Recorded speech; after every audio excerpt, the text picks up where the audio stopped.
आपका फिर से रफ्तार फाइनेंस में स्वागत करता हूं। और कल का हम टॉपिक छोड़ गए थे कि 10,000 से 25,000 और 25,000 से लाख रुपए की पर्सनल लोन कहो या बिजनेस लोन कहो, दोनों सेम ही है। लाख रुपए तक की पर्सनल या बिजनेस लोन आप कैसे ले सकते हो एक फाइनेंस में से। जो मैं यहाँ जो पर्सनली शेयर करता हूँ या सबको ज़्यादातर ये लोन करवाता हूँ, उसके बारे में आज बात करते हैं। तो चलिए शुरू करते हैं। तो ये लोन में अगली लोन से जो आपने पहली वीडियो नहीं देखी तो आप पहले फिर से आके वीडियो वो देख लीजिए। बाकी आपको समझ नहीं पड़ेगा कि इसमें मैंने क्या बातचीत की और क्या मैंने टॉपिक अलग से इसमें ऐड करा है और क्या अगली वीडियो में मैंने क्या क्या बोला था। उसके पहले वो वीडियो आप ज़रूर देखिए, बाकी आपको समझ नहीं पड़ेगा ये वीडियो किस बारे में और कैसे है। तो चलिए शुरू करते हैं। तो ये अगली वीडियो से कनेक्टेड ही है। उसमें क्या है, अगली वीडियो में जैसे कि हमने बात करी थी कि फ्रेशर के लिए थी वो लोन कि 1,000 से 10,000 लोन एक फ्रेशर जिसने पहली बार लोन ली है वो कैसे लोन ले सकती है। डॉक्यूमेंट आपको मैं ऑलरेडी बता चुका हूँ, इसलिए मैं उसके ऊपर मैं टाइम नहीं बिगाड़ूंगा और आगे का ये बारे में बात करते हैं। तो इसमें ऐसा है भाइयों कि मान लो आपने पहले कोई लोन पूरी करी हो, आपने कोई भी लोन, कोई भी जात की loan, bike, car, mobile phone वगैरह वगैरह, कोई भी अपने bank, Bajaj card, HDFC bank या बजाज कार्ड से तुमने लिया हो या HDB फाइनेंस में से या फिर कोई भी जात की कोई भी चीज़ लोन पे ली होगी पहले कभी समय में, और उसने आपने आराम से सभी हफ्ते एक साथ भरे होंगे। जैसे EMI टू EMI भरे होंगे, 5 हफ्ता हुआ तो 5 हफ्ते भरे होंगे, 6 हफ्ता हुआ तो 6 हफ्ते भरे होंगे। या फिर आपकी कोई लोन चालू हो, जैसे कि मैं बाइक लेके मैंने सिर्फ 6 महीने या 8 महीना हुआ पर मेरी बाइक 1.5 साल या 2 साल तक उसकी लोन चलेगी, पर वो मैंने 6 या 8 महीने में मैंने प्रॉपर रीच से EMI भरा है, तो उन लोगों को ये लोन मिलती है। डॉक्यूमेंटेशन सब सेम है, जैसे कि आधार कार्ड, पान कार्ड, 2 फोटोज़, फिर लास्ट लाइट बिल से 6 चेक और ज़्यादा से ज़्यादा एक इनकम प्रूफ। इनकम प्रूफ भी ऐसा नहीं कि वो होना चाहिए, जैसे कि सैलरी स्लिप हुई तो स्लिप होनी चाहिए, बिजनेस प्रूफ है तो बिजनेस का कोई प्रूफ होल हार्ड रहना चाहिए, वो नहीं आता इसमें सिर्फ इतना आता है कि जो भी अपना फाइनेंसर, जैसे कि मैंने आपकी लोन डाल दी और मैंने लोन पास करने के लिए ऊपर कंपनी में भेज दी, कंपनी का एक बंदा आपको देखना आएगा, सिर्फ इतना ही। आपका पहले सिबिल चेक किया जाएगा, सिबिल 750 के ऊपर होगा, 725 के ऊपर होगा तो आपको ये ऑन द स्पॉट लोन मिल जाएगी। हाँ सर, बस इतनी छोटी सी प्रोसेस है, कोई ज़्यादा प्रोसेस नहीं है। डॉक्यूमेंटेशन सेम हो गए, किस में, 10,000 से 25,000 में। ओके, तो चलो अब आगे चलते हैं। आगे 25,000 से 1 लाख रुपए तक की पर्सनल या बिजनेस लोन, ये दोनों सेम ही है, एक ही डॉक्यूमेंटेशन है। इसमें सिर्फ क्या फ़र्क आ जाएगा कि आपके पास जो भी बैंक अकाउंट है और साथ में आप क्या बिजनेस करते हो उसके ऊपर मेन आधार है।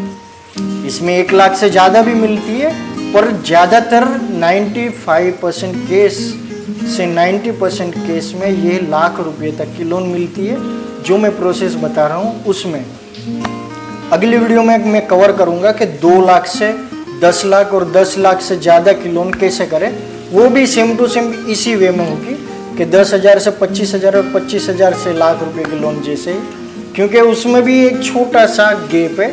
तो छोटा सा गैप में कुछ भी नहीं है, टर्नओवर का फ़र्क है, वो मैं वो वीडियो में बताऊंगा। तो चलो अब 25,000 से लाख रुपए की लोन में अपन शुरुआत करते हैं। इसमें भी सेम टू सेम 10,000 से 25,000 वाले सेम डॉक्यूमेंट जरूरी है, पर इसमें इनकम प्रूफ कंपलसरी है। साथ में टर्नओवर 10 लाख ईयरली होना चाहिए। समझ रहे हो आप कि आपका 10 लाख रुपया 1 साल में आना या निकालना चाहिए, वो टर्नओवर बोलते हैं। टर्नओवर का मीन्स ये है कि आप कितना पैसे उसमें गिरते हो और कितना निकालते हो और कितना रिजर्व रखते हो। उसके ऊपर आपका 25,000 से 1 लाख तक का लोन आपका ऑन द स्पॉट ये पास हो जाएगी। ये मैं एकदम हाई ग्रेड में डॉक्यूमेंट बता रहा हूँ। उसका मतलब ये है कि आपका 95% लोन पास ही होएगा। ऐसा अगर कोई सिविल प्रॉब्लम ना हो और आपके 10 लाख से ज़्यादा हो पर बीच में जीरो ना हो, वो आप सिर्फ ध्यान रखना। कोई सी भी परिस्थिति में भले आपके खिस्से में 10 रुपया नहीं हो, पर आप अकाउंट में 1000 रुपये जैसा या 1500 रुपया जैसा आप मिनिमम बैलेंस रख के चलिए। और मानिए तो कंपनी जो आपको बताती है, जैसे कि मेरा HDFC में अकाउंट है, तो मेरा कंपनी बताती है कि आप सर 10,000 रुपया तक आप मिनिमम बैलेंस रखो तो आपको ऑफर वगैरह सब मिलेगा, साथ में कोई चार्जेस नहीं लगेगा।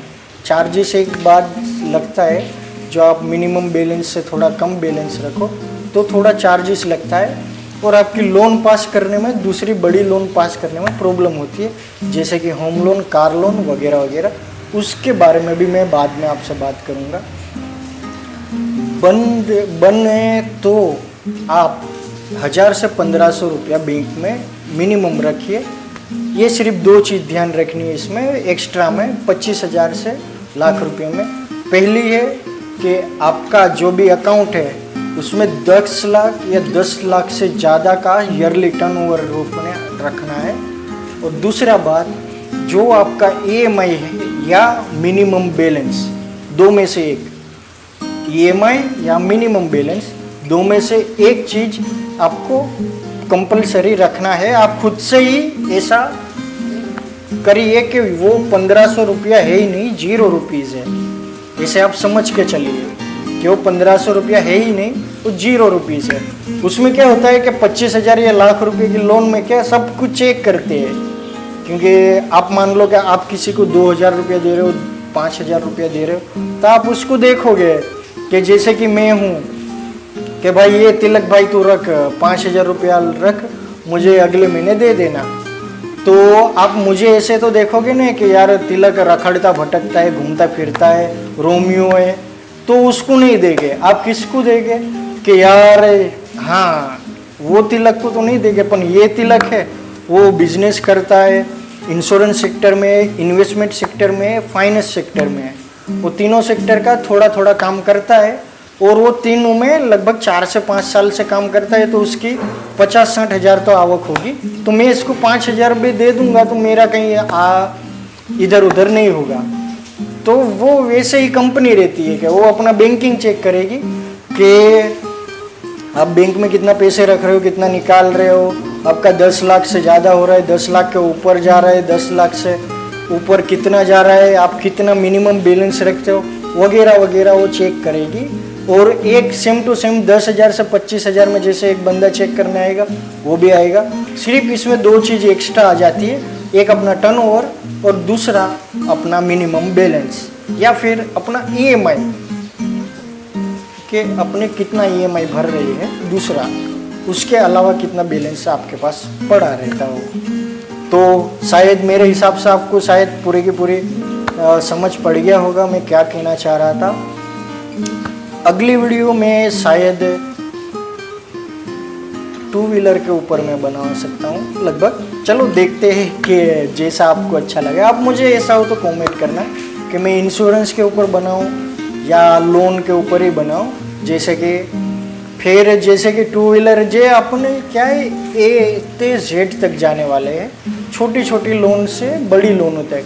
जैसे ये मैंने मिनी लोन बताई, मिनी लोन और स्मॉल लोन। मिनी लोन और स्मॉल लोन में इतना फ़र्क है, वो 10,000 तक दे सकती है, ये लाख रुपया तक दे सकती है स्मॉल लोन।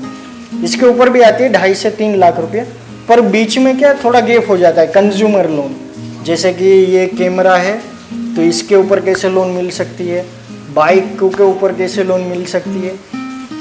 फिर ज़्यादा से ज़्यादा देखे तो कोई बड़ी चीज़ ली, फ्रिज, वॉशिंग मशीन या कोई बड़ा कैमरा लिया 1-1.5 लाख रुपये का, या फिर कोई मोबाइल लिया, जैसे कि मैं मोबाइल में शूट कर रहा हूँ तो मोबाइल लिया किसी ने 60-70 हज़ार का, तो आप वो कैसे ले सकते हो। आप मुझे बताना, कमेंट करना ऐसा हो तो। आपकी मुझे अभी सबसे ज़्यादा आपकी ज़रूरत है। आपको क्या चाहिए, आप जब मुझे बताओगे वही मैं लाऊंगा। मेरे पास बहुत ज़्यादा टॉपिक है, जैसे कि अगला टॉपिक हम करेंगे बाइक लोन कैसे लें, साथ में ही बोनस के अंदर कि यूज़ बाइक लोन कैसे लें। तो चलो मैं चलता हूँ अभी, शायद अगली बार बाइक लोन के बारे में आएगा और उसके बाद कंज्यूमर लोन के बारे में आएगा। कंज्यूमर लोन मैंने आपको बता ही दिया, मोबाइल वगैरह, कैमरा वगैरह सब A to Z, home appliance आ गए सबके सब, उसके बारे में आएगा। तो चलो चलते हैं।